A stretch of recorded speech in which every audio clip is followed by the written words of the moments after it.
Hello, everybody. Welcome back to Brainstorm Brewery. I have something to say. Finished? See, that's what happened. You think you're finished, and then, round two. I met a patron at the GP last weekend in Phoenix. So I wanted to say... Patreons, Corbin. They're called Patreons. They're not? They are. Okay, They're the people that go to patreon.com/Brainstorm Brewery and give us their money. See, you messed me up, man. I'm trying to beat Jason to it. That's why I figured I'd have to start the podcast with it. Ooh, I wanted to say it was really great to meet everyone. And also, our patron, God, you got me messed up now. Our Patreon has the most people it's ever had on it. And we really appreciate that. And we are inching closer to that $1,500 goal, wherein the entire team has to eat. Please don't say hot chips. Don't say what our number is. I wish we could hide how much our Patreon is. You can. We publicly announced the goal. Why would we'll just say we got a goal. We're gonna get to the next level, and then we won't tell people what it is. But when we get to that level, we'll be like, "You did it." I don't think that's gonna encourage. I don't want anybody to know how low our Patreon, because it's like it's lower than the people who turn theirs private. Maybe. Yeah. You know, I honestly don't care as much about the actual number as much as I do the number of patrons subscribe to it, which is at an all-time high. So thank you everyone for that. That's your pitch. Before Jason got to it, I did it. I beat him to it. I had to start the podcast with it, but that's the power you have when you open the show. I was making a joke. The fact that we get any money at all is ridiculous, because we did this for free for like 5 years. Well, we're still doing it for free. All the money we get goes into the actual cast. And these sweet tokens we've got in the works. Yeah. And this handsome drinking glass that we had made. Yeah, I don't know if we've talked about that, right? We have. I guess we won't, spoil them or whatever. I mean, I made a tweet saying that we had 2 tokens in the works. Yeah, we have multiple tokens currently in the works. Talking with artists, prominent Magic artists about them. But one of them is commissioned. One of them is in the process of being commissioned. Yep, there you go. So it'll be sweet when we have those. I've been giving out a bunch of tokens. One of them is from an altar artist, and one of them is from a well-known Magic artist. So, yep, gonna be sweet. We are investing your money wisely. Is well known, like, he's a cool guy and everything, but is well known the most accurate description of somebody who drew like 10 cards. Okay, so you can either you said Drew. You can either name 3 Magic artists, or you can name all of them. There is no in between. That's true. You know Noah Bradley and Noah one else, or you're a nerd. No, like, I think people know. Baga drew something in the D&D PHB back in 1987. It's like, calm down. Jesus. I think most people, to be fair, I think that list is probably like 5 people, right? I think people. Yeah, it's like Sam, Vorthos, Mike, and like 2 other people. No. I mean, you can get like. Things I hear people say who aren't necessarily into art would be like Noah Bradley. Corbin, name 5 Magic artists. You have 10 seconds. Go. 10. Noah Bradley, 9, Therese Nielsen, 8, Rebecca Gay, 7, Christopher 6, Rush, Aaron Miller. 5. Name 5 living artists. 4. 2. 1. John Avon, Therese Nielsen, Raymond Swanland, Zoltan Boros. Name 5 artists who drew a card in Ixalan block. No, we've defeated your challenge. We both did it. We both passed the trial. My point was simply that people can name 5 artists, right? John Avon, Therese Nielsen, Rebecca Gay, Noah Bradley, Christopher Rush. That's the top 5 everyone can name off the top of their heads, I think. Well, we can narrow that list down. Christopher Rush definitely didn't do our token. Wow. Because we couldn't afford him because he's so good. That's true. You're right. He did not do our token. All right, let's just break some bulk before Jason takes us I'm not ready. Time out. Any further off course here. Breaking bulk time. Breaking bulk time. Break. Oh yeah, breaking bulk. There's so much good stuff. It's a pick. Breaking bulk. The end. Champions of Kamigawa Blue Common, go. That Wandering sucks. Ones. Is it a creature or a spell? I've given you like 3 things about this. Champions of Kamigawa Blue Common? No reprints. No reprints. Is it arcane? No. I was going to say dampened thought. I was gonna say That card is that's not worth uncommon. money. Damn it, thoughts uncommon, dude. I didn't play that set. I It think was common in Modern Masters, though. Freed from the Ahsoka's Real is also Defiance. Freed from the Real is uncommon too, right? Is that even Freed from that the Reels block? from Saviors of Kamigawa. Nice try. I got the block right, man. That was back when you were playing Pokemon, wasn't it? It is. Yeah, I did not play Is it Magic a creature then. or a spell, dude? Because all I can think It's of a is creature. creatures. It's a creature. Champions of Kamigawa, blue creature, no reprints. That's like 8 million details. Manama Flavor Scroll text. Keeper. No, that's Wrong. uncommon. I don't know the difference. You can't get me on the common uncommon. That's not fair. This card is pauper legal. Oh God, Your mom's pauper legal. got him. Yeah, tell your poor mom. I'll give you the flavor text. When the Honden of Seeing Winds was forgotten, its attendants swarmed Kamigawa to uncover mortal Honden secrets. of the Blue Winds. Now Corbin, Haunted of the Seeing Wrong. Winds is uncommon. I said it's a creature. I said it's a creature and it's a common. Honden of Seeing Winds is neither. It makes creatures. Soratami Cloudskate. Wrong. Jeez, I didn't think this would be that hard. Yeah, because you only know one card from that set. I know all of them. Peer through depths. It's a creature. It's a Zubera. It is Zubera. This is so stupid. This is the worst DJ pick ever. I want you to know that I gave up Is it about a 10 nickel? seconds ago and looked it up and cheated. The market price on every single basic land in the set is higher than the Zubera. Come But on, Card man. Kingdom Biolist is 11 cents on Floating Dream Zubera. Jesus. Yeah, Corbin, that just says more about how the basic lands are worth picking. Yeah, every single basic land is worth more than this card. That's true. I do pick out all the basic lands from every set pre-Innistrad. Cool. Rally the Zuberas. Let's do it. Floating Dream Zubera. 1 in a blue creature, Zubera Spirit. When Floating Dream Zubera is put into a graveyard from play, draw a card for each Zubera put into a graveyard from play this turn. Wow, what a pick.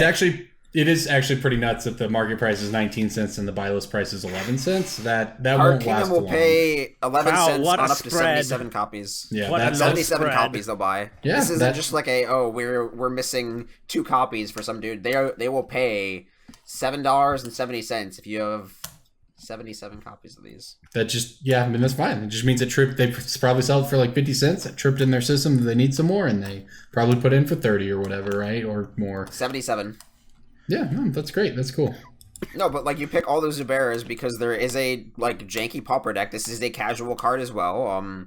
It's just like a creature type that's very obscure. It has no reprints, and like people will build these decks. And these are like when you're going through Kamigawa bulk, you'll find bulk that has all of the Sensei's tops picked out, all of the lava spikes are picked out, all of the actual like $+ cards are picked out for the most part. And if you find that bulk and you say, "Oh, there's nothing in this is garbage," you can say that, or you can. DJ is going to go in actual- and find those nickels. I mean, Look at all these basic. There's literally $14 worth of basic land left in this collection. You were just going to throw it away. We use every part of the buffalo here. I mean, that is if you the were gonna idea. throw away bulk rares, then I guess sure, because you're throwing away dimes and bulk rares. Are Okay, dimes. I will say this. Yes, we're making fun of you, but yes, this is a good pick. It's great that it's being bought for 10 cents. It's worth picking. There are times where cards on this level, in cards above this level, just don't make it onto buy lists. But that doesn't mean you shouldn't pick them. It does not mean that. It is, though, think about it for people who don't always pick down to that level, certainly as much as you do. Sometimes you might look something like this up, see that the market price on it is 20 cents. It's not on a buy list, and then you never think about it again. So it is good that you call it out. We're all coughing and sneezing. This is the worst podcast ever. I'm sorry. I tried to do it away from my microphone. Oh man. 30 degrees to the left of the microphone is not away from the microphone. So I've come up with a new segment where I taunt the people who have YouTube, and so the people that just listen to the audio of the podcast don't know I'm doing this, but I hold up the expensive, hard to get beer that I've got, and I'm just wasting drinking on a Monday night, and I hold that up for the camera, so only the people with YouTube can see. And the people on audio, they're like, I don't know what he's drinking, but like now the people who have YouTube are jealous of the beer I'm drinking. So I think I'm going to do that every week until I run out of good beer and start repeating, and everyone's going to be like, yeah, we're not impressed. You drank that already. So Sure. Good idea.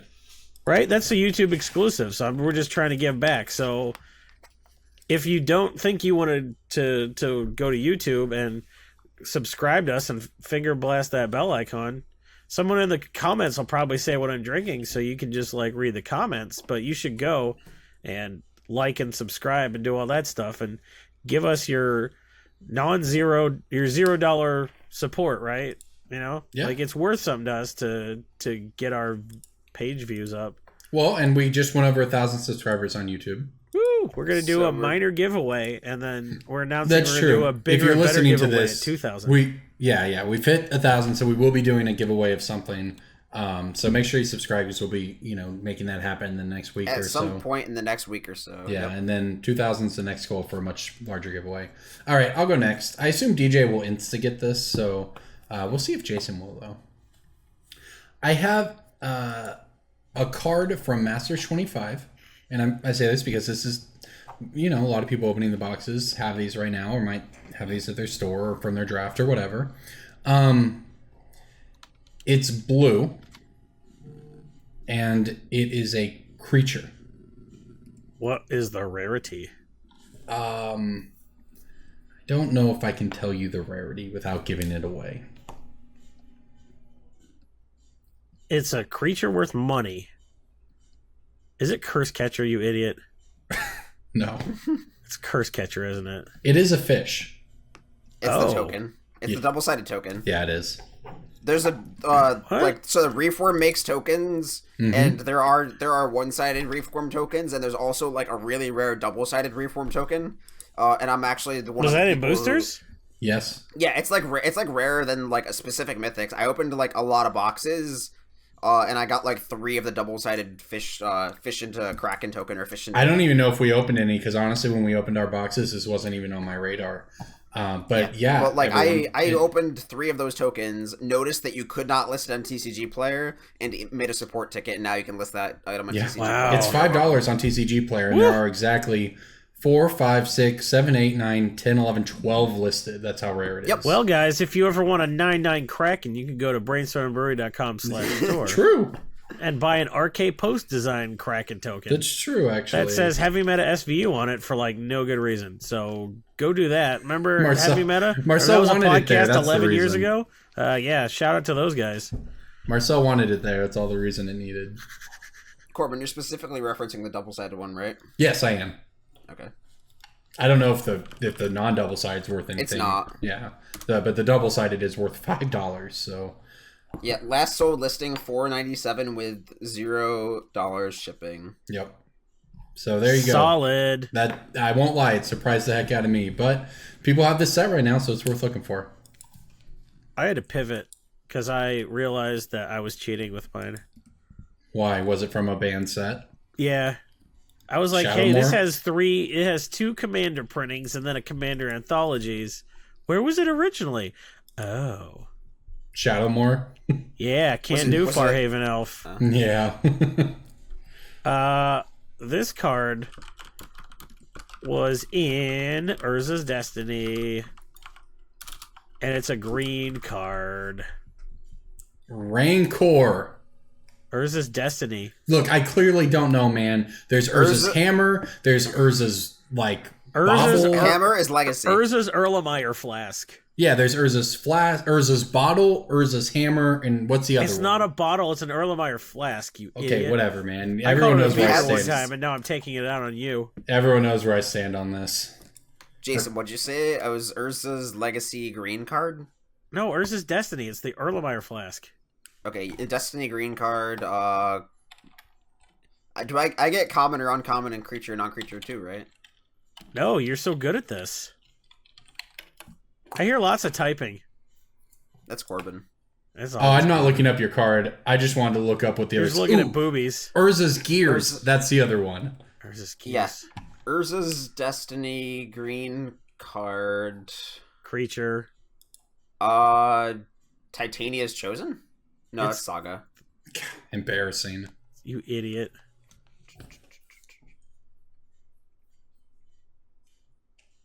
Well Wisher. It's It's- Onslaught. Common. Good job, DJ. You know what it's from. Scourge. I was just testing you. It's an Urza's Destiny green common creature. Don't make me tell you creature type. I figured you would have gotten this by now. It's $1. Urza's Destiny green common creature. Oh.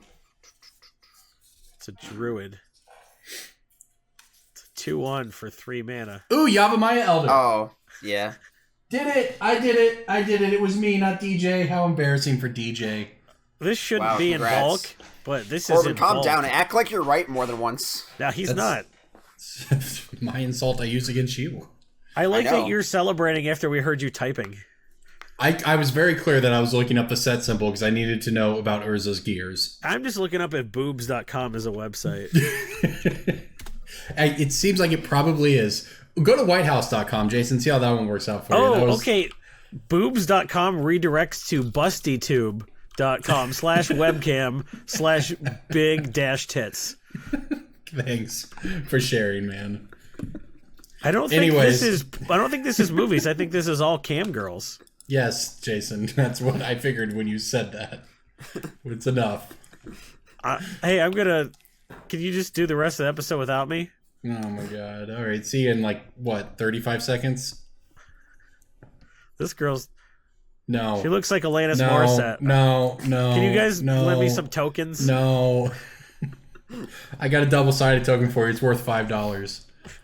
Jason, you should screen share that with the. You YouTube shouldn't. viewers. Please stop. Boobs.com. I think cam girls are a little advanced because who's typing boobs.com into the search bar? 11-year-olds and 90-year-olds. And a 90-year-old is going to see a girl with all those tattoos and piercings and just have a heart attack, right? An 11-year-old is going to be like, I just wanted to see some boobs. This is too much. There's too much sadness going on. When I was in the 4th or 5th grade, You went to whitehouse.com instead of whitehouse.gov, didn't you? yeah, obviously everyone did, but that's not even the story. Everyone did that. But Not me. someone did not tell me, someone used the word cleavage at school and the teacher wouldn't tell me what it meant. So I just walked to the back of the classroom, got on the computer and went to cleavage.com. Then the teacher got really upset for some reason. And you like the fact that you wouldn't tell me what it was made me assume that cleavage was a word for evolution. I was doing research. I just was an inquisitive kid and I wanted to know. I was an inquisitive kid too. That's why I went in the woods looking for porno magazines. That's the after hours. Keep it to the after hours. It's a preview. Man. We did record a pretty fun after hours, everyone, so go check that out. Oh, If you say it's fun, then people are going to be like, yeah, they thought it was fun. It's not supposed to be. It's supposed to be work for us. And they're like, yes, I feed on your sadness. So yeah, you have my Elder. It's an old card and it should be in bulk, but it is. Because it's common. Everyone's like, nah. That's the noise they make. There you go. All right, so on to the rest of the show. Something else happened last week, and it is MTG Arena coming to you. I recorded videos about it on TCG Player, playing it. I had some fun. I played some Merfolk. You recorded videos of it for your own YouTube channel immediately after I asked you to make a brain bite for the Brainstorm Brewery YouTube. You could have done pack openings for the Brainstorm Brewery YouTube Corbin channel. selfish. I'm thinking that. Hold up, I'm thinking that one through, but it's almost certain that that was recorded before, because I recorded that last Thursday night. So Trying we to could build check his the own timestamps here. brand. And you still could have put it on this channel instead. Doesn't care about this one. Blame JJ, man. What do you mean blame Jake? For what? Don't act like I control my own YouTube channel. When you texted the group and was like, oh, you figured out YouTube, and JJ was like, no, he hasn't. It's because I just gave the video to JJ and he did it for me. I'm not smart enough. No, I didn't say you figured out how to upload stuff to YouTube. You figured out how to make low quality content that'll appeal to people. Oh, That's yeah, what I right meant by you straight figured out to the YouTube. bottom. You'll find me there. Yeah, it was just fun. I would just I had recorded my videos for TCG Player of playing it, and I was like, oh, I have these stupid packs. Well, whatever. This seems like a thing people like, so I did it. Whatever. Who cares? What do you guys think about Arena, though? The NDA was lifted on it last week. For people who don't know, have been living under a rock, it's the new way to play Magic It's the new online. Pucatrade. Oh, man. It's a new way to play Magic on the internet. It looks a lot like Hearthstone, but honestly, it looks pretty good. And pretty fun, and we'll get into some of the specifics about how it all works. But I mean, just base impressions. What have you guys seen since the NDA lifted and people have been able to stream and put pack openings and stuff on YouTube? What do you guys think about it? I actually saw some jackass upload a YouTube video to his own YouTube channel and not to the Brainstorm Brewery YouTube channel. Agreed. But what did you think about that program inside that video? Oh, I didn't watch it. I didn't finish watching his video. Okay. Well, we see how well DJ keeps up with the latest trends in Magic the Gathering. I just hit Alt F4. Yeah. Okay, well, apparently neither of these two Neanderthals who live in the past and still have magazines instead of the internet know anything about Arena, so I'll tell you about it. It's pretty good. They've had a lot of issues, it seems like, figuring out the economy, but that's why we're in the beta.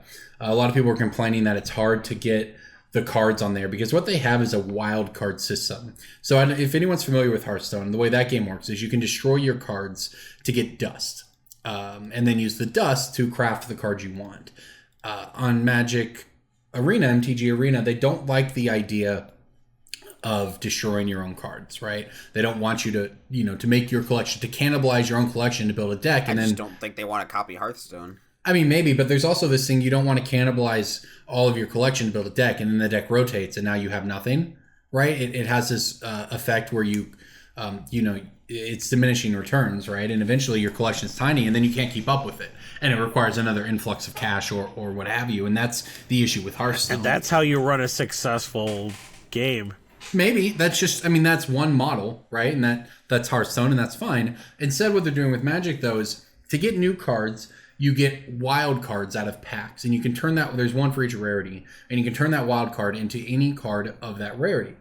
And then also, once you have more than 4 of a card, anything you open after that of a copy goes into what's called the vault, and as it builds up, you eventually put enough into the vault to get another reward, which I assume is wild cards as well. There's been a lot of complaints that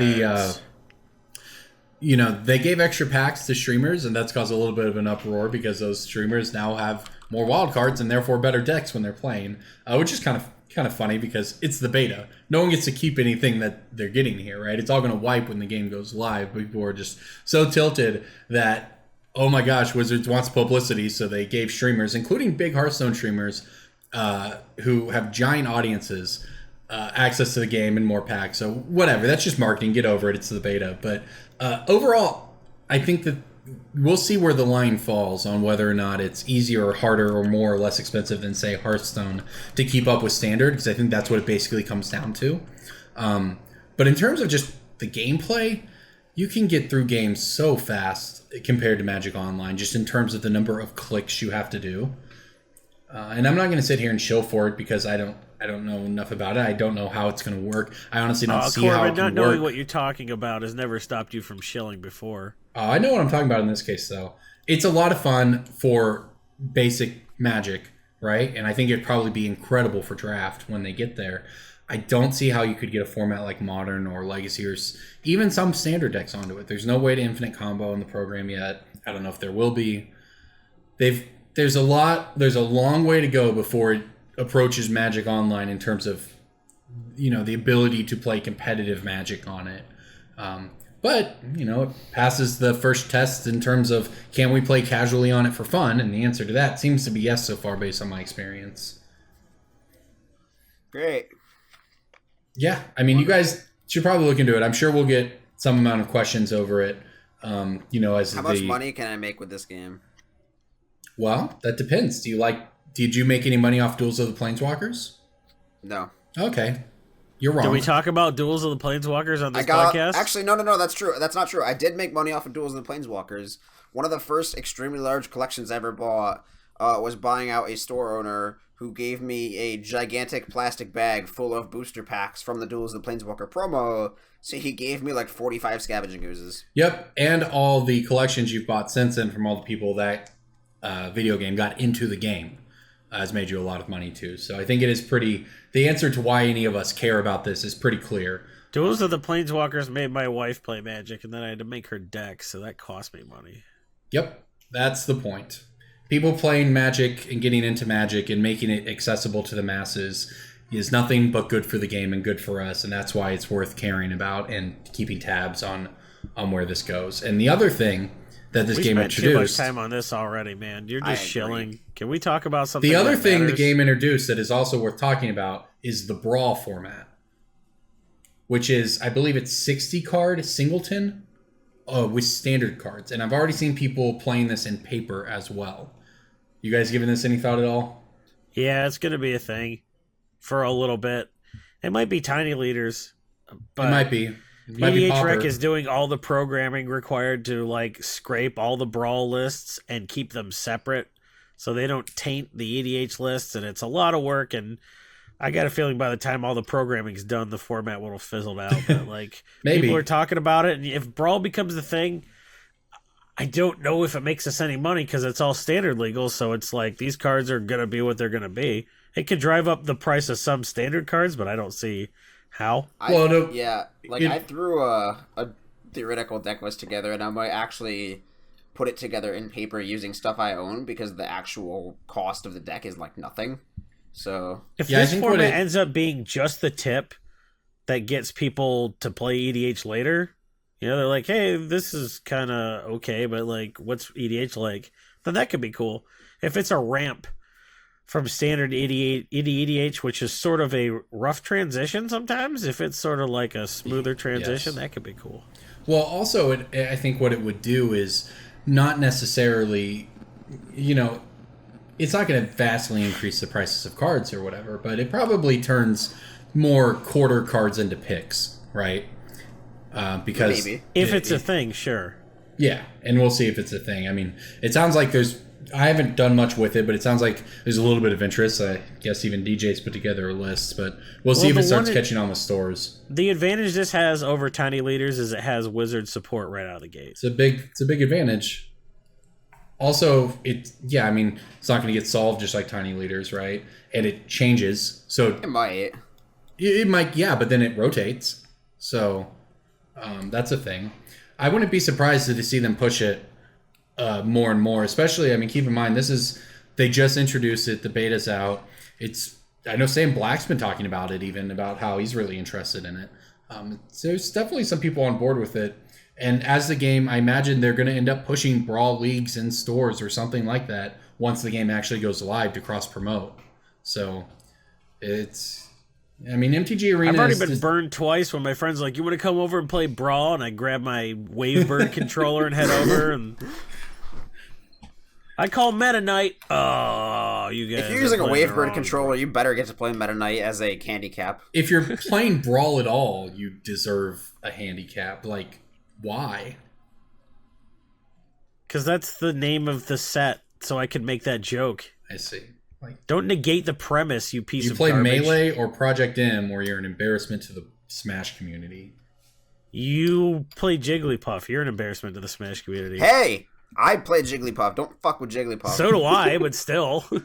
I will destroy you with that character. Cool. DJ talking shit over the internet. You're so cool. Corbin, you and I can have a nice game of Smash after you buy me Fogo in Vegas. Oh, we're going to play Pokemon? Are we gonna play Melee? That's fine. You're I'll gonna play I'll Brawl. beat you with Jigglypuff in any Smash game ever. You're going to have to play Brawl, and then you're going to have to play Brawl. It'll be So a we're gonna Brawl play Brawl. Jigglypuff Mirror. That's what we're gonna do. I'll do that. That doesn't sound 100%. fun.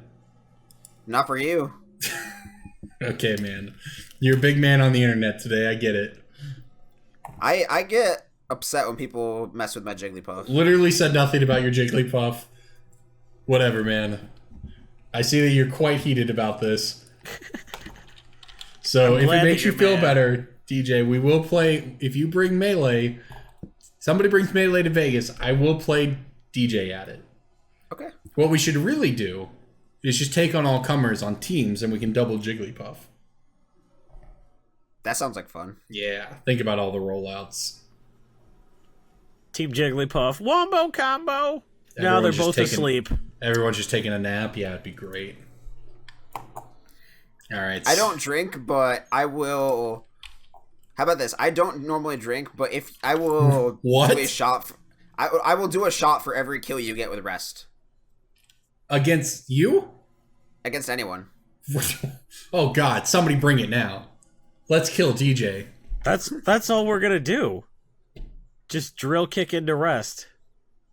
And just make you die off of 4 shots. We're going to be pumping your stomach, dude. What do you... Okay, whatever. I'm glad DJ volunteered for this. I'm in. All right, cool. I'm excited about Vegas again because I wasn't that excited. I'm making time Vegas now. every year. I don't know if my body can take it, man. That's DJs can't with bets like this. No. That's true. Well, DJ losing a bet hard is my baseline Vegas experience. You don't understand. I wake up and do DJ losing his brawl bet. It's not brawl though. It's going to be melee. Whatever, man. I'll accept. We're talking about brawl. Can we be done with brawl? Like we can. Let's talk about Dominaria. No, dude. Let's talk about the Minotaurs. No, let's keep talking about brawl. I got this sweet Gonti deck you guys should try out. Yeah. Okay, so the thing that everyone wanted our take on, but Corbin buried under a bunch of diarrhea like normal, is the fact that Firesong and Sunseeker, a 6-mana dirtily legendary creature that's... Oh, I'm sorry. Anyway, can I continue? No. Firesong and Sunseeker, which is like an EDH card. I don't know if it's... It seems really dirtily and it's 6 mana, but like people are excited about it. It's a buy a box promo only. It's not going to be in booster packs. And immediately the Crybaby platoon hit Twitter talking about how this is a bad precedent and what if it's going to be a 4-of at the Pro Tour and all this crap. And I don't know. Am I the only person on the planet that doesn't have a problem with a 6 mana EDH only card being a buy a box promo? If it's expensive, congratulations. You subsidize the cost of a box and you should be supporting your LGS. But people are like, but I don't want to buy a box at the LGS because it costs more. Okay, then you're garbage. Support your LGS. Is it possible? If this card gets expensive, then your box was cheaper. So what's the problem? I don't see a problem. I can make up a problem, pretend there'll be a problem, and write an article about it, and have everyone read it. But I don't see a problem. Can I agree with part of that and disagree with part of that? Like, you're absolutely right in terms of the practical effect. It will make boxes cheaper because they can get it when they buy a box, etc. I also agree it's a terrible precedent. Yeah, that's what I was talking about. Stop. First of all, half the people that said this is a terrible precedent spelled it president on Twitter. So that's who you're agreeing with. And second of all, fucking how? Because it's a 6-mana creature. Do you think they're that dumb? Do you think they're like, wow, that worked really well? What if we had this set's equivalent to Stoneforge Mystic as the box? They're not going to do that. It's going to be a dirtily EDH card. They would never make a mistake like that. Yeah, like there's so many ways to like address that. One, they could just screw up. Look at the Planeswalker deck, Planeswalkers. Right? When they came out, we talked about how, these don't matter, blah, blah, blah, blah, blah. And then there's a standard combo with one that gives you infinite turns, and it spiked up to like $10 or $12. Now, is that deck good? No. But that's something they did not see coming at all. And what if it was just a little better? Right? That would be a disaster. And that's exactly what... Like, in the same situation, Flame Lash from Kaladesh, like... Flame Lash was a 4-of in the Kaladesh Chandra Precon, and that card was like really close to constructed playable. And if it had been a little better, we would have had situations where like Flame Lash is suddenly a $5 common that nobody can get anywhere. Right. People are buying out all the pre-release or the Planeswalker decks for it. Right. So that's just addressing it on the what if they make a mistake angle. The other angle to look at it on is sort of the natural economics of it, right? This decision, look at it like basically commander decks with True Name and whatever was before that. They decided, hey, this worked really well. We sold a lot of this product because of this thing we did. So let's do it again and try to replicate it. Okay? And that's what they did with that. And it led to problems. And with that set the next year, it was a big mistake. But that wasn't standard, right? That impacted a marginal thing. That wasn't the end of the world. Legacy players will pay for their True Names. But, then you look at the fact that they were also apparently bad enough to print Felidar Guardian Saheeli Rai next to each other and not understand how that worked. They got through a Hostage Shaker by itself to print. And that card is a 1-card infinite combo by itself without the errata. Yeah, they make mistakes. But also, it's not just about the mistakes. It's about the fact that it's a corporation. And just like they've done with master sets, when something is good and does well, They're going to do it again and again and again and again. This isn't to sell boxes, though. It's to get people to buy boxes at the LGS specifically. Yes, to sell boxes. A question that people have been asking is like, well, what happens when the LGS just hoards them and says, oh, we didn't get any, you don't get one? You don't need to address the bad arguments to agree that it's a bad precedent, right? There are lots of bad arguments, but it's also good. Look at, people will say that the original intention of Mythics was not to just have them be Grim Flayers, right? That's probably the best example of something that isn't a story card. It's a thing. It's literally just a pushed, constructed, playable card, right? And they got into the same thing where they started pushing the Mythics because of the story, and it worked well with this thing, so now we do it with this one. And just the natural economics of both being a corporation and just supply and demand, and if this thing works, let's do it, and we need to top it and so on. Yeah, it's not a big deal that they print Firesong and Sunseeker. It doesn't matter, right? But that they not only can they make a mistake at any time, just over time, people are going to want to top it. They're going to say, well, this worked really well for this, so let's do it again. And what if the card was just a little better? We'd sell even more boxes. And next thing you know, you're barely off on the power level. Now it's 3 years and it's shitty one time. Oh no! And then they do whatever they do to correct it. Or yeah, but that's literally what a precedent is. Like, who gives a shit? It's literally what a precedent is, man. Like, it's not good for the game for something to only be available to you in that fashion. It does nothing good. It will sell more boxes in the short term, or be this cool thing. It goes against everything they've ever said about this. It doesn't matter. And you're saying, well, what if it did matter? Well, then it fucking would be different.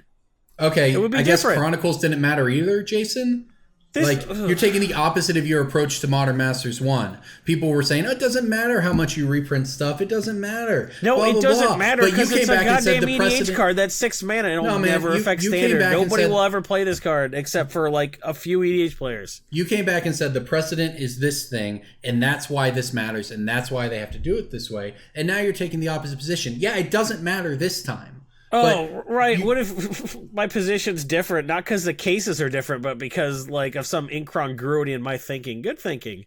You're making the same argument, man. No, I'm saying that this card doesn't fucking matter for Standard, and the people who are complaining are Standard players. EDH players are going to maybe pay everything. So that you know everything about all the people complaining. You've decided that people complaining are dumb, and therefore the fact that Wizards of the Coast has always, since their inception, been very clear about this is how you get cards. You buy them in our products. It's not an upsell. This is how you get stuff. We're not just going to make really hard to obtain things that are competitive, legal, etc. Right? That's been their position forever, and they go against that. And that's that. I mean, at a fundamental level, this isn't a goddamn Scavenging Ooze.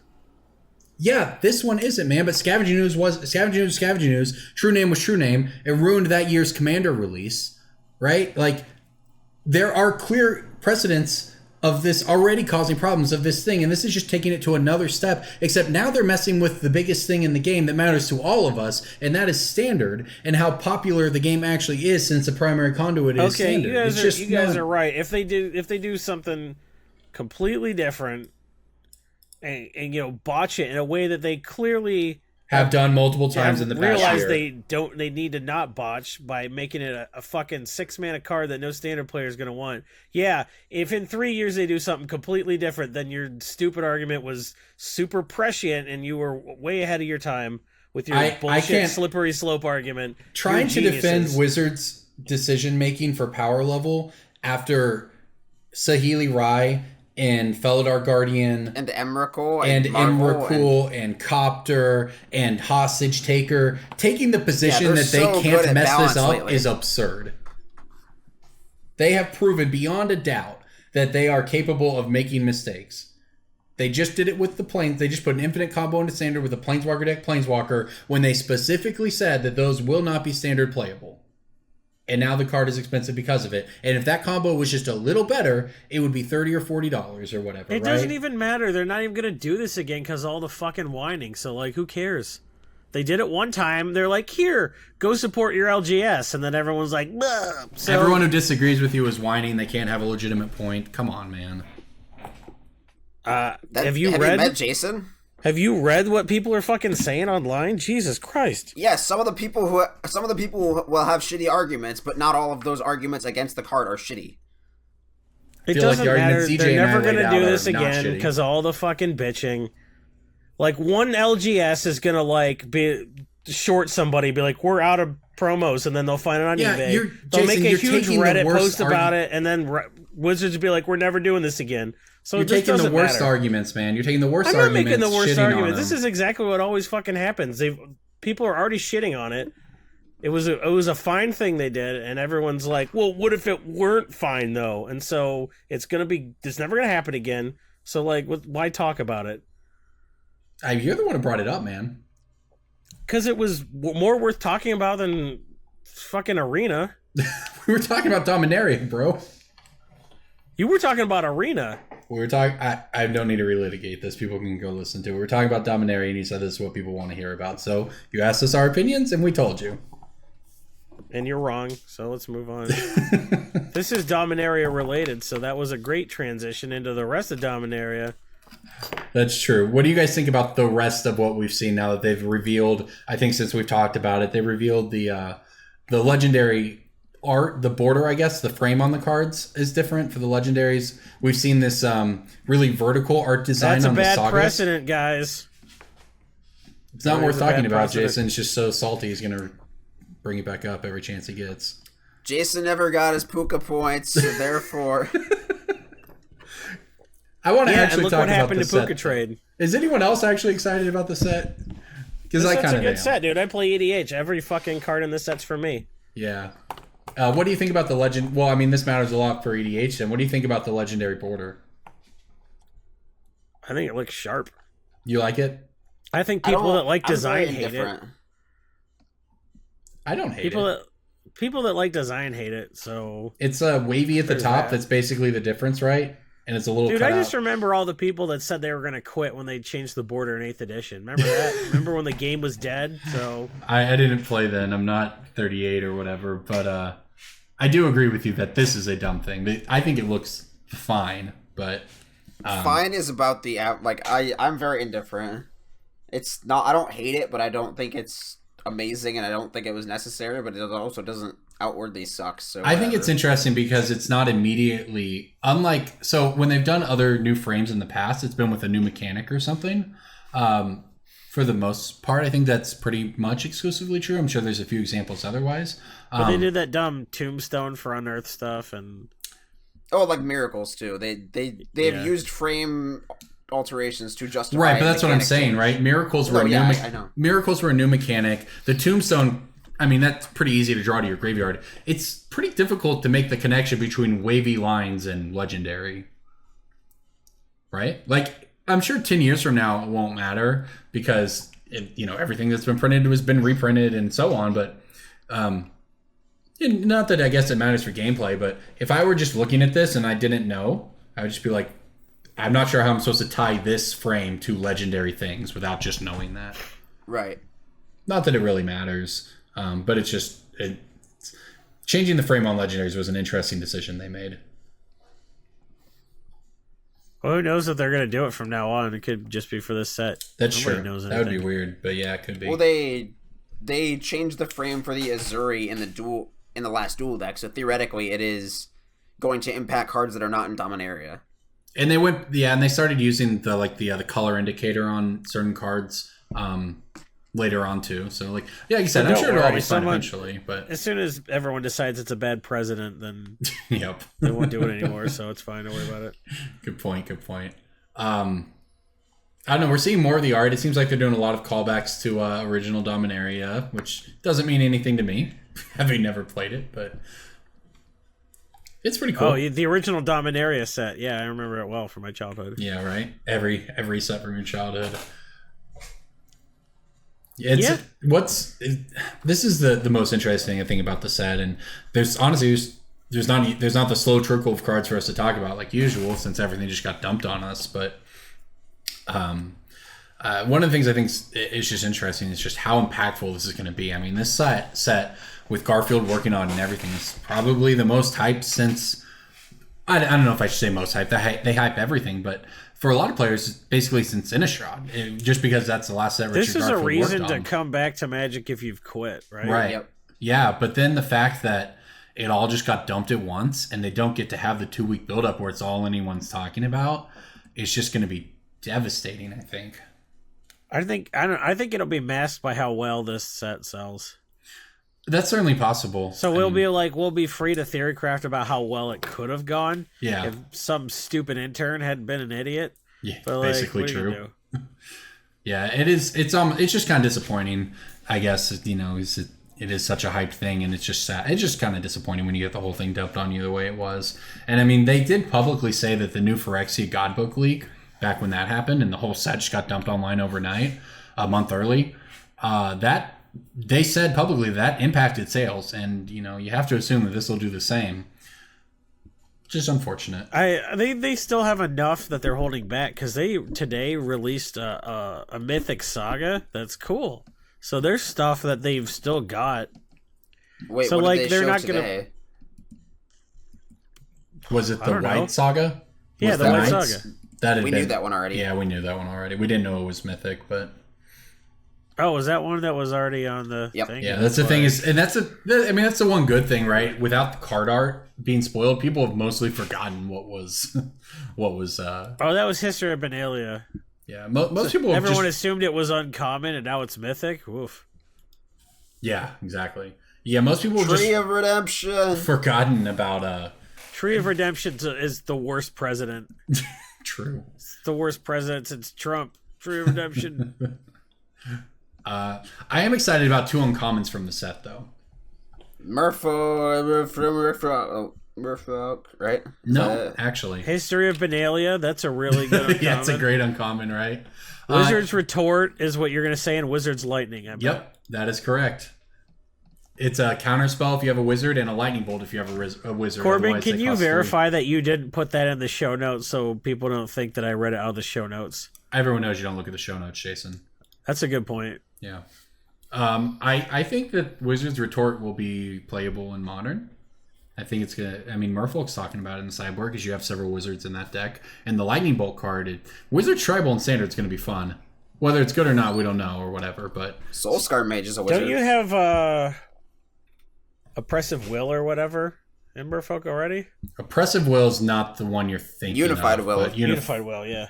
Yeah, there are circumstances where that's not what you want it to do, though, because you have to control more creatures than them. And sometimes that's fine, but sometimes you just don't have more creatures than whoever you need to counterspell something from. I don't know. It's being talked about. We'll see if it's good or not, but it's probably better than Remand when you can get it to happen. How many of the Merfolk are wizards too? Curse Catcher is. Okay. It's the only. Let me. I believe. How do you not know this? I don't. There's only one creature type that matters to me. Do what? The Origins Flash one is Harbinger of the Tides? Yes. Yeah. Yeah, I mean, they all have a creature type I know, but it's not wizard. Yeah, Harbinger of the Tides and Curse Catcher both are. And Silvergirl Adept is as well. So there's 12 cards in the deck that are wizards. Yeah, I mean, paying 3 mana if your counterspell isn't the worst thing in the world, but if you think about the decks where it's a little awkward because the decks I'd want to board it in against are mostly combo decks, so you'd be boarding out Harbinger of the Tides anyways. But I mean, I don't know, might be reasonable. We'll see. Wizard's Lightning, however, is a lightning bolt if you control a wizard. Yeah, that one's gonna be fun. Master of Waves is also a wizard for what it's worth. And I think basically everyone's decided that mono blue is better than blue green, so we're back on to Master of Waves. Well, what was green even giving you? It was giving you Branchwalker. It gave you but see, no, we actually cut Branchwalker and Kumina Speaker were the ones we played at first. But then when Merfolk Mistbinder came out, you cut the Branchwalkers and you played the Mistbinders. So you'd have, you had 8 1-drops and you had 4 more Lords in your deck. But like I've always said, the Lords are kind of the worst cards in the deck, and you just became an aggro. I'm not going to go deep into this, but Merfolk just became another aggro deck that spammed out a bunch of power early, and it had the same weaknesses all the aggro decks did, and it didn't have reach like Burn. It didn't have anything like super extra going for it. It was just a mediocre aggro deck. Whereas the sort of normal mono blue versions get a benefit from the 4 Mutavaults, and they can do more tricky things, and you get Master Waves at the top end, et cetera, et cetera. So that's why people have moved back to mono blue from blue green. It was a fun experiment, but between the mana base dealing you a bunch of damage too, it just wasn't worth it.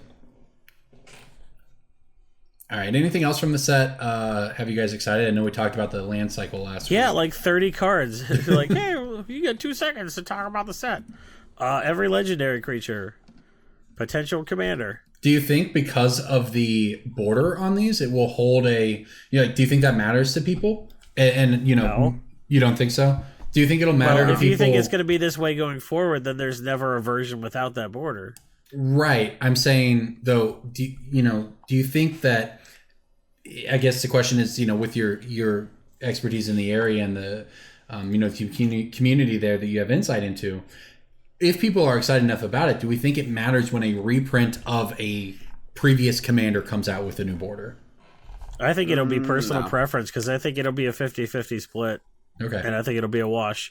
Just because, like, anytime there's a thing where there's like, oh, here's a thing for personal preference. You got your classiest and you got your nouveau people. And well, we basically decided... It's a wash, usually. We basically decided that the new border with the holo stamp and stuff did sort of displace the old borders in terms of price, right? They hold the premium, not a lot, but they hold one. So it'd be interesting to see if this does the same. So yeah, if you're talking non-holo stamp versus... That's the thing, just because it's another counterfeit protection. Right. Well, yeah, but I mean, we've seen basically the holo stamp version of cards be worth more than the non-holo, and maybe that's just because of the counterfeits. I don't know. I think that has more to do with counterfeit protection than it does with people liking the holo stamp versus the interesting stamp. Yeah, it's I'd a agree possibility. with that. Okay. Because it feels like a safer place to park money. Interesting. I had not super considered that. I mean, obviously that's why we have the holo stamp. Because the holo stamp doesn't look better. I mean, we talk about $2 cards or whatever, and some of the holo stamp version or whatever will be $3, and we've in the past on here kind of chalked it up to people wanting their borders to be the same, so they're like the new ones. I mean, most of the cards we've talked about that regarding, like, most of the cards we've talked about that have been, like, commons and uncommons, so it hasn't really been relevant. Like, a lot of them are, like, Nantuko Monastery, Arcane Denial, like, Terrain Generator, stuff like that. And, like, there isn't really... Did you say Terrain Generator? I said Terrain. Oh. Yeah, It'd be funny if you said Terrain Generator. No.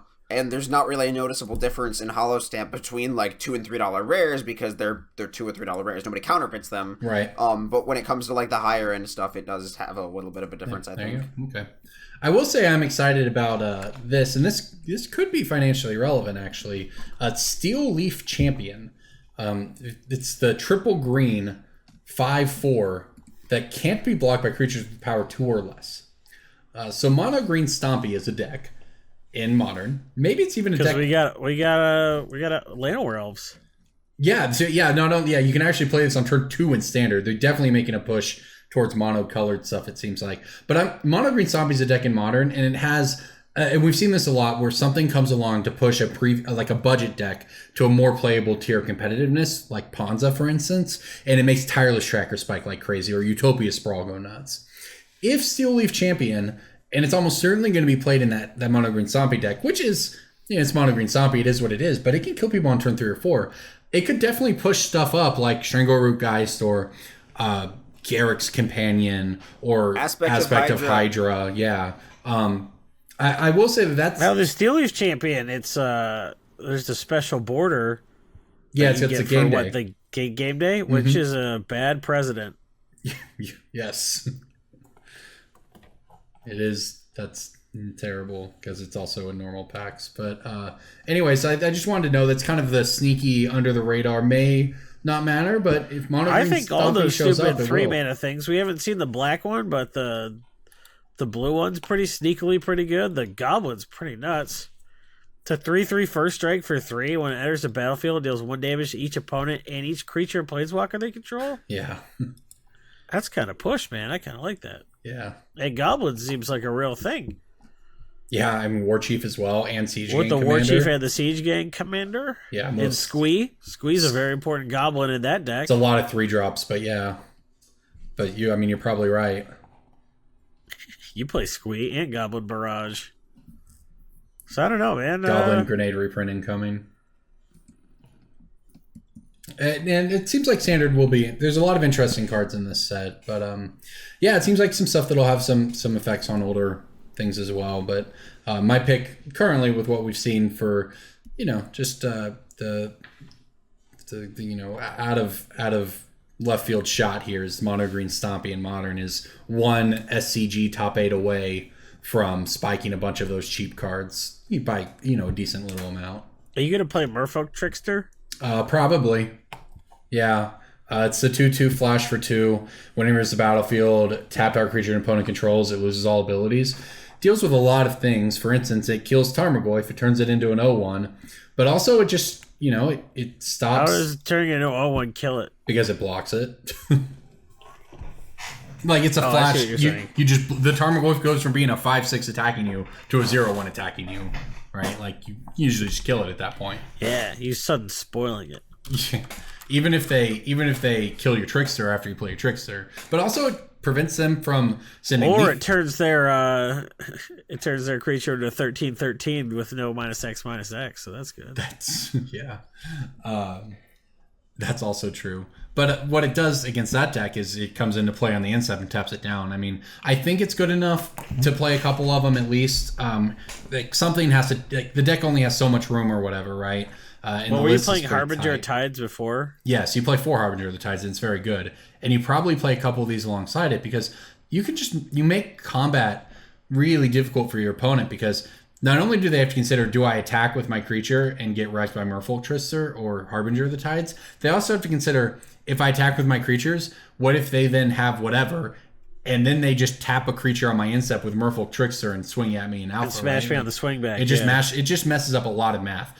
All of that said, Merfolk is still worse than humans because humans is a stupid deck. But it's interesting that Merfolk seems to be the Ether Vial tribe that's getting good at winning combat between Harbinger of the Tides and Trickster and Mara Regery tapping, non-tapping, stuff like that. And humans is sort of the deck that just, with a perfect curve out, you don't get to play Magic. Right, it has the disruption in it, which is interesting because you would expect the mono blue deck to have the disruption, but instead it's Kitesail Freebooters and Meddling Mages and Thalias that pack all mages and all that crap. That packs all the disruption. Well, Reflector Mage is similar to Trickster or Harbinger, right? But when, say, you play against Storm, right? You'd rather be playing humans than Merfolk, and that feels wrong since Merfolk's a mono blue deck. But it goes back to Curse Catcher being the worst Curse Catcher in existence. That's why you want that Wizard's Retort. Yeah, it's certainly a possibility. I like Settle the Score. What does that do? It's Settle the Scourge. It is 4 mana sorcery, exile target creature, put 2 loyalty counters on a planeswalker you control. Oh, what color? Black 2. It's interesting. I like Slimefoot the Stowaway. I wonder if still can't. Are there 3 mana planeswalkers to curve in to settle the score? In Standard? Yeah. I mean, there are. Saheeli is a stretch. Yeah, so I'm trying to think if there's any hugely good. I think Saheeli, the fact that everybody dumped it, like it became super useless overnight and people dumped it. I think Saheeli could have some financial upside post rotation with the Jwara decks if that takes. You get getting at the trials. That's just not awful. Yes, that's true. I mean, that's not necessary. Yeah, that's certainly real. This is Steward of Elements on 1. Yeah, that's not bad actually. The mana's a little rough. Yeah, double green into double black on turn 4. Well, no, Nissa Steward of Elements is blue-green. Oh, that Nissa. The X blue-green? Yeah. Oh. It's not the same, but like Tezzeret the Schemer comes in with 5 pluses to 6, gives you a Ethereum cell. The next turn you can settle the score, get him to ultimate, and then you ultimate him. Why don't and you keep settle him the around. score on 5 because you played Karn, Sign of Urza on turn 4? Jace Cunning Castaway is 3 mana. That's true. Great. You plus can it put to loyalty 3. counters on him so you can make more copies of Jace Cunning Castaway. Yeah. You plus it to 3. The next turn you play Settle the Score, create 2 copies of Jace, and to get rid of their creature, and then you just spam the board with Jaces and make a bunch of illusions. I guess we found a use. We've done it. We've broken standard here. Illusions, Michael. Your best That's what way is your merfolk Jace do even for money. your Jace even survives because you plus it to 4 on the turn you play it, Oh, boy. and then plus it to 5 on turn 4. Settle the score, get rid of their creature. Yeah, so then you have 1 legendary Jace and 2 non-legendary Jaces. And then, with having a legendary Jace in play, you can play Karn's Temporal Sundering on 6. It's just anyways. This is I guess we're momentarily going back to the brewery part of Brainstorm Brewery here. No, Brewing let's up never bad go back standard there. decks. Hey, guys, my mono white stacks. Remember that? Remember your mono white stacks list, you idiot?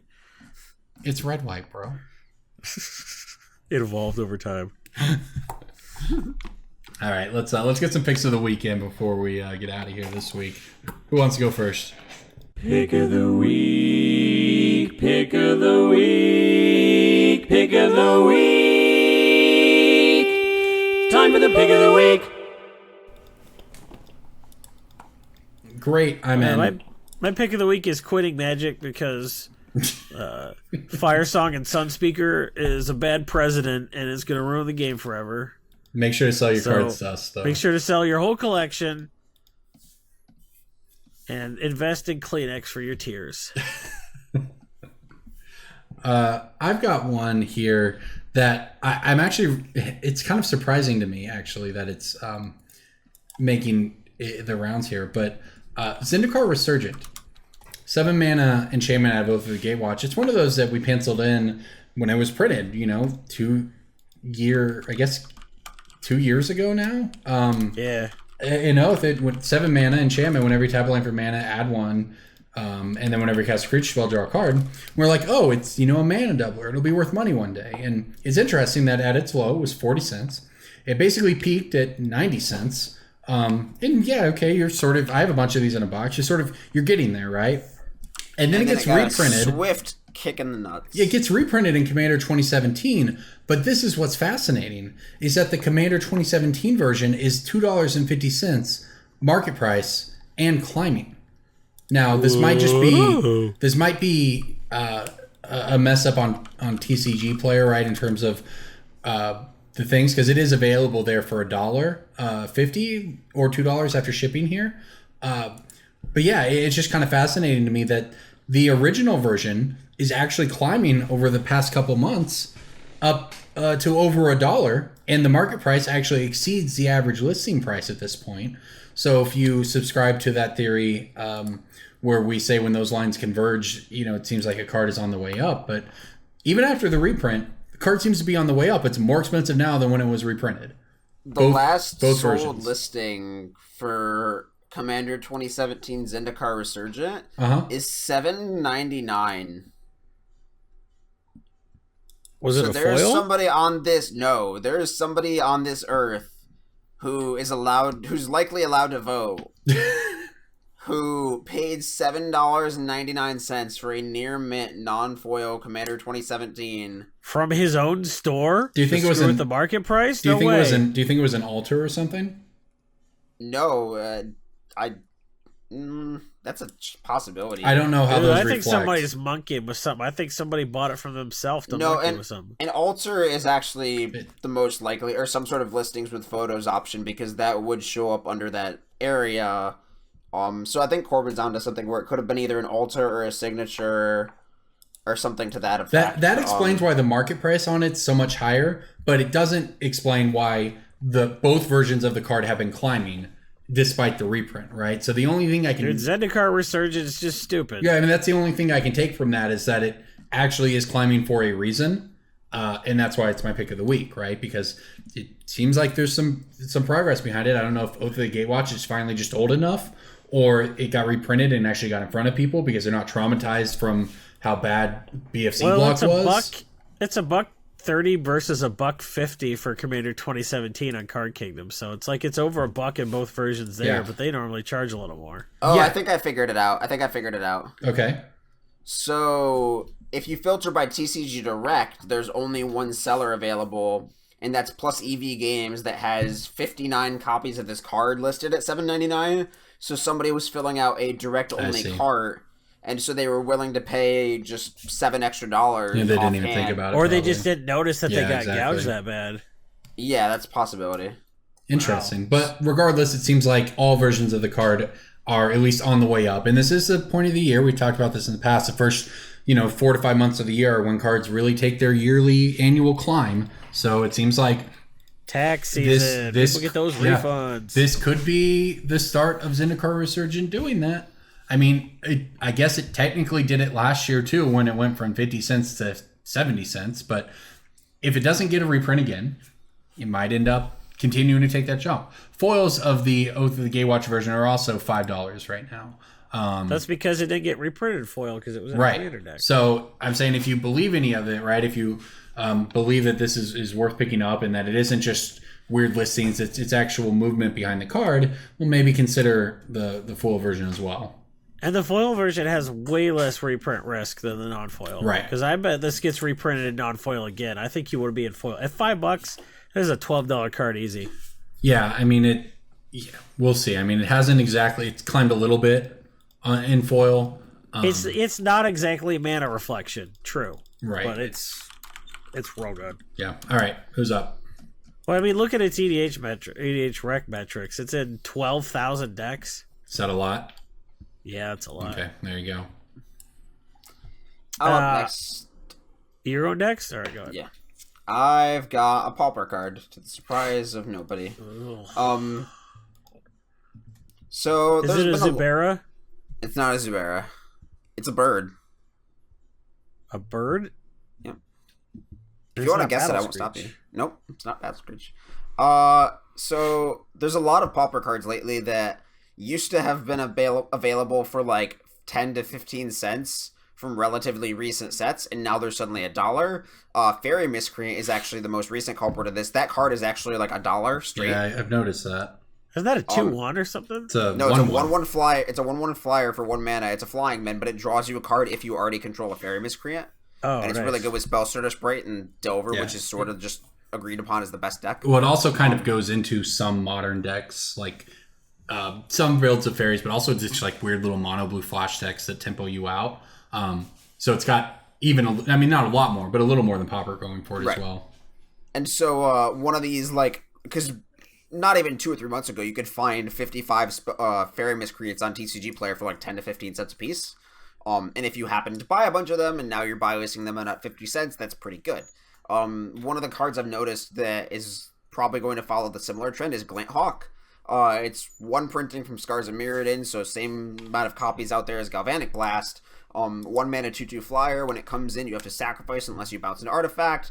One of the most powerful red-white decks you can play in the format is just this Boros sort of like a blinky artifact general strategy where you play like Core Skyfisher, Galvanic Blast, Ichor Wellspring, Prophetic Prism, a lot of artifacts that draw you cards so you don't run out of gas, while you're also playing like Kulot the Rebirth, and just these powerful Memnite. That was a standard deck. That was like a block deck. You'd pick up your Mox Opals. It's a good Pauper deck too. So like Glint Hawk is just this 1 10-cent card piece of the deck, and the supply on that is going to run out a lot sooner than something like Prophetic Prism.